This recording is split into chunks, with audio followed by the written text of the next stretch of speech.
You're in the middle of a mundane task, driving, studying, or just watching a movie, when a specific face suddenly takes over your thoughts. It feels like a mental hijack.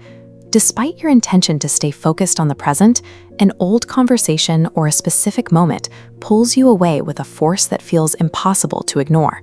Usually, we assume this is a signal from the heart. We tell ourselves it's a sign of a soulmate, a destiny we missed, or a mandate that we're supposed to reconnect. But the internal mechanisms of the brain suggest something less mystical and far more interesting. This mental looping is often a response to how the person is categorized in your memory, rather than a reflection of their value in your life. The mind is executing a sequence of logic designed to resolve information gaps, and until that sequence finishes, it keeps the data active and at the front of your awareness. This drive for resolution is known as the Zeigarnik effect. It's a psychological principle observing that our brains retain incomplete experiences with much higher clarity than those that reached a clear conclusion. This diagram represents two types of memory. The closed loop ended clearly. The brain moves on. The fragmented loop is left unresolved. Lacking certainty, the brain sends a continuous signal back to the start, searching for an ending or a missing piece of information. This explains why sudden disappearances or words left unsaid create such deep mental footprints. The lack of closure acts as a permanent signal to the brain that the file is still open. Replaying an old conversation is an attempt to find that missing piece. You are essentially trying to engineer a conclusion so the mind can finally stop the loop. The focus remains on the unanswered questions. Once those questions lose their urgency, the mental resources dedicated to the memory typically begin to fade. This drive for resolution intensifies when a relationship was unpredictable. We often find it hardest to stop thinking about the people who were the most inconsistent. This happens because of a concept called intermittent reinforcement.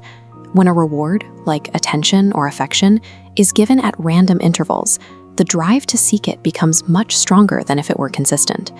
Look at these two patterns of emotional input. The top timeline is a predictable relationship. The bottom is erratic. Warmth one day, distance the next. The brain becomes hyper-focused on these empty spaces. This unpredictability creates constant anticipation, forcing mental vigilance as you wait for validation. This is the same chemical mechanism making gambling habit-forming. The uncertainty creates a neurological pull, making the maybe more addictive than a guaranteed yes. The resulting mental attachment is a response to the volatility of the dynamic. The mind is locked in a cycle of trying to predict the unpredictable. Over time, the brain begins to alter the data it's holding onto, moving away from the reality of the person and toward an abstraction. This is idealization. The mind often edits out the flaws of the real person, leaving behind a version that is smooth and perfect. A memory is static. It cannot disappoint you or change. This makes it impossible for any real human to compete with the version of them living in your mind. Beyond the person themselves, we have to consider the identity gap. Significant relationships shape our daily habits, our future plans, and our internal sense of self.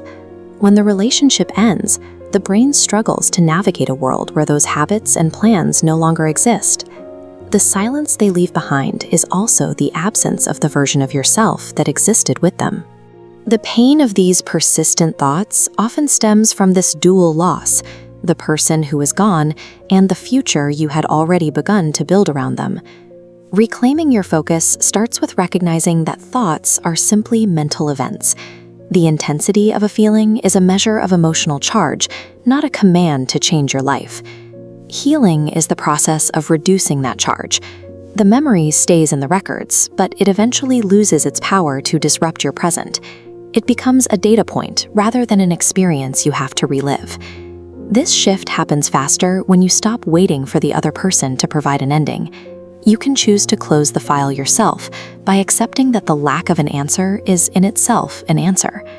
Closing the identity gap requires active construction. As you build new routines and find new sources of validation, the brain begins to anchor itself in the present rather than scanning the past for clues. If a specific person keeps appearing in your thoughts, look past the face and toward the unresolved need they represent. Understanding that need changes the memory from a source of pain into an insight you can use to move forward.